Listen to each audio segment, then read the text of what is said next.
Bendiciones, bienvenidos. Llegamos a nuestra última clase, la clase número 6 de esta rama que es el estudio exegético de Efesios. Y en esta oportunidad de hoy día vamos a estar hablando específicamente de la obra del Espíritu Santo según la epístola de Efesios. Vimos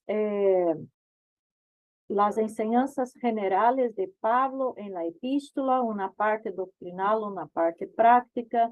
Vimos que Efesios es un llamamiento a la iglesia de Cristo y cómo esta iglesia debe comportarse aquí en este mundo y actuar. Y hoy día vamos a finalizar hablando entonces de la obra del Espíritu Santo en la epístola de Efesios.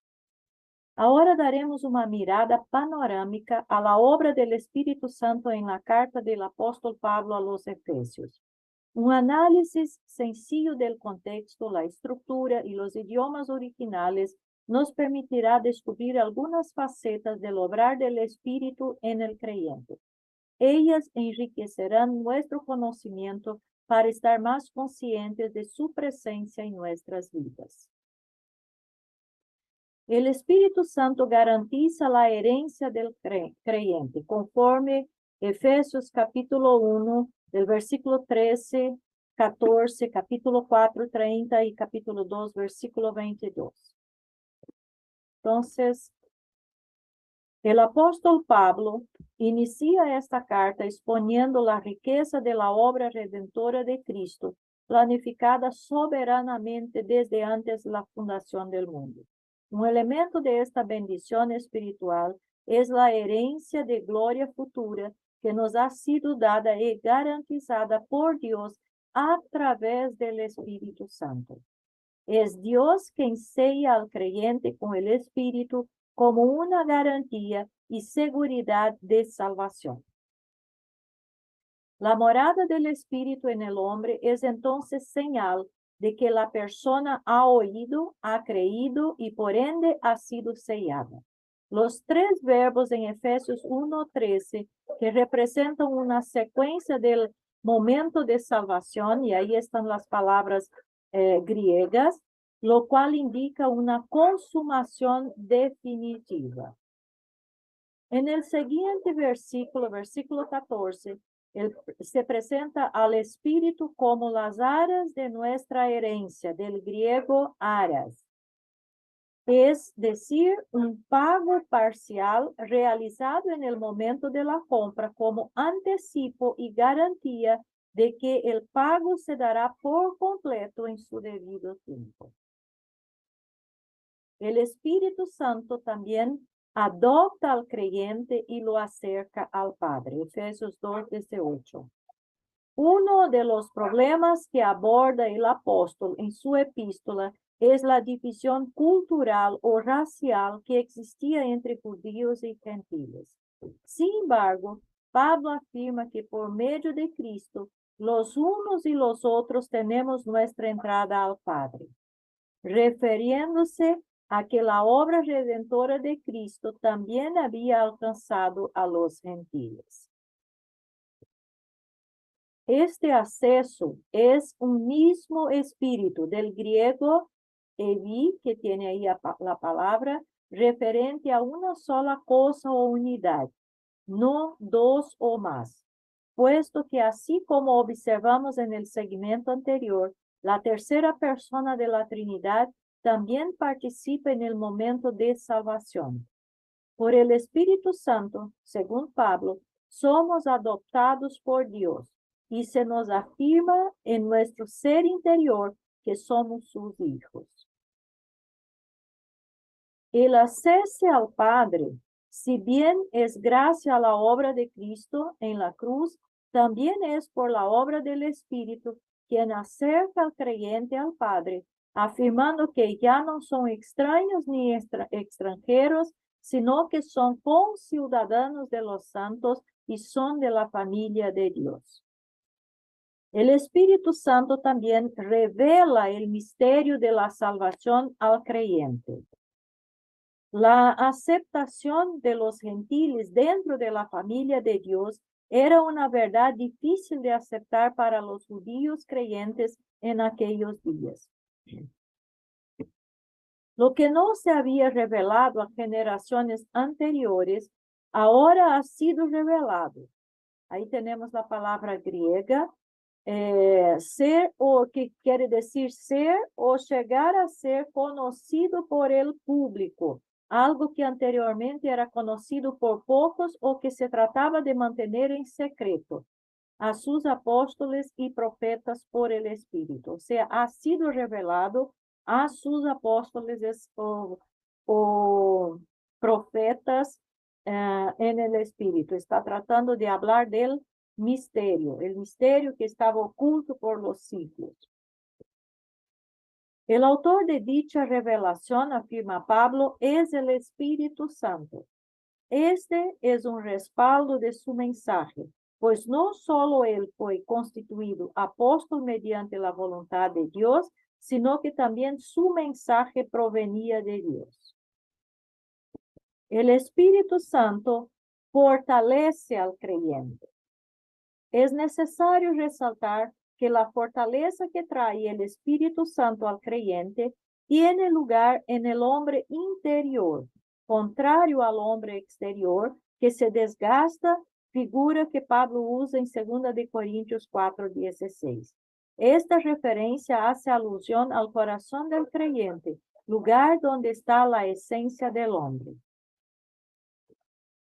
En este contexto, Pablo eleva una oración a Dios, pidiendo que los efesios puedan vivir para Cristo y estar conscientes de su presencia en sus vidas, siendo fortalecidos por el Espíritu Santo en su lucha contra la naturaleza pecaminosa, produciendo en cambio su maravilloso fruto.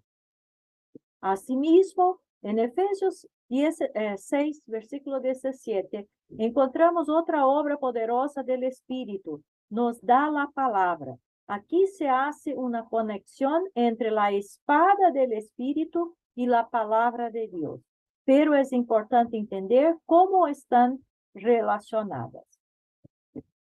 Primero, no se trata de una espada de ataque, sino más bien una daga o cuchillo, usado en defensa personal o combate cuerpo a cuerpo. Y esa daga es la palabra de Dios, dada por el Espíritu al creyente. Nótese, ahí tiene una explicación, tiene la expresión griega, nosotros no conocemos a fondo lo griego, pero tiene la explicación gramatical de la palabra para que podamos entender el sentido que tiene aquí esa expresión. De esta manera, el Espíritu Santo fortalece al creyente al darle la palabra de Dios para ser usada como defensa personal en la lucha contra el enemigo. El Espíritu Santo también trae unidad al cuerpo de Cristo. La unidad de la que habla Pablo en este pasaje es una que produce el Espíritu y que el creyente debe esforzarse por guardar. Esto se ve reflejado en el uso del dativo, que es una forma de la gramática griega, la unidad del Espíritu. Como observamos en Gálatas, una de las obras de la carne y contraria al Espíritu es la rivalidad y disensión. Por lo tanto, el creyente, quien es templo del Espíritu, debe custodiar y resguardar la unidad en la familia de Dios con esmero e interés. El Espíritu Santo también llena el creyente. En este punto, es importante diferenciar la llenura, plenitud del Espíritu con el sello o morada del Espíritu. Todo creyente que ha oído y creído el Evangelio también ha sido sellado con el Espíritu Santo, tal como vimos en el capítulo 1, versículo 3. Sin embargo, aquí Pablo habla de otro aspecto de la obra del Espíritu en el creyente que tiene que ver con una vida controlada por él, por el Espíritu Santo. El Espíritu Santo nos capacita en nuestra lucha contra el pecado y contra el enemigo por medio de la palabra de Dios. Entonces, observen que cuando estudiamos bien la Biblia, vamos a nos dar cuenta de que la llenura del Espíritu Santo, el actuar del Espíritu Santo en la vida de una persona, nunca está separado o alejado de la palabra de Dios. El Espíritu actúa en nuestras vidas por medio de la palabra de Dios. Entonces es imposible que una persona sea llena del Espíritu Santo si no tiene contacto con la palabra, si no lee la palabra, si no estudia la palabra. Y voy a decir esto 1,000,000 de veces si fuera necesario, para que esté muy claro. El Espíritu Santo actúa por medio de la palabra. Ser lleno del Espíritu Santo quiere decir ser lleno de la palabra de Dios, ser controlado por la palabra de Dios, ser moldeado por esta palabra. Anteriormente, el apóstol enumeró algunos de los pecados que no corresponden a los santos, es decir, a aquellos en quien habita el Espíritu, y por quien tienen garantía de recibir la herencia en el reino de Cristo y de Dios. Él continúa con advertencias y exhortaciones con respecto al andar cristiano. Dice, examinen en el capítulo 5:10, no participen, Efesios 5:11, tengan cuidado, Efesios 5:15, no sean necios, capítulo 5:17, hasta que lleguemos a nuestro pasaje, y no se embriaguen con vino, en el cual hay disolución, sino sean llenos del Espíritu Santo. Es importante observar que se trata de un mandato, pues el verbo está en modo imperativo. Déjense llenar por el Espíritu Santo. Entonces, no es una opción, es un mandamiento, un imperativo, y que los discípulos y siervos de Cristo deben tomar en serio, así como los otros mandatos de Cristo. Evidentemente, Pablo no trata de dar una lección acerca de la embriaguez, sino más bien de una vida controlada por el Espíritu en contraposición con las obras de la carne. Les está diciendo, en lugar de emborracharse y permitir que el vino los controle, déjense controlar, llenar por el Espíritu. Y como se trata de un imperativo, hablamos de una acción que se puede llevar a cabo, es decir, que no es imposible ni tampoco está reservada solo para algunos cristianos. ¿Por qué? Porque Dios no nos da ningún mandamiento que no seamos capaces de obedecer. Concluyendo entonces, el creyente moderno ha perdido de vista la importancia de una vida fundamentada en la verdad escatológica. Es decir, es poco común encontrar creyentes deseosos o alertas ante el fin de todas las cosas.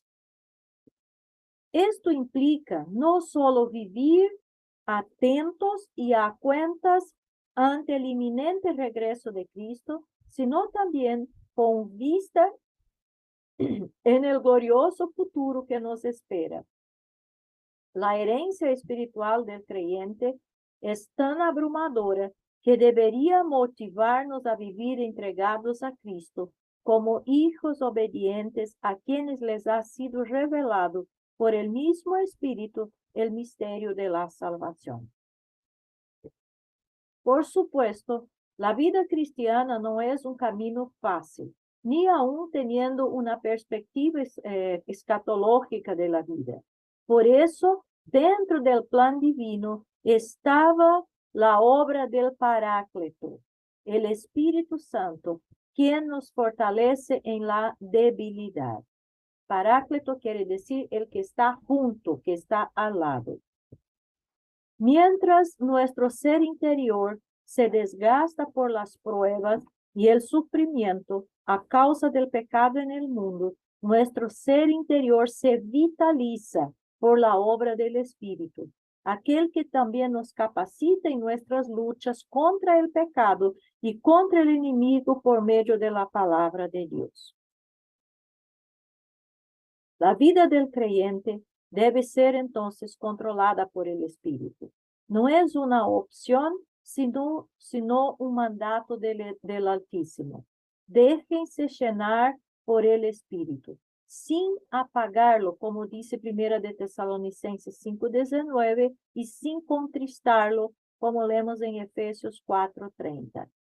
No para jactarnos de ser más espirituales o hacer una demostración de dones espectaculares, sino para dar evidencia que somos de Cristo, como dice Romanos 8:9.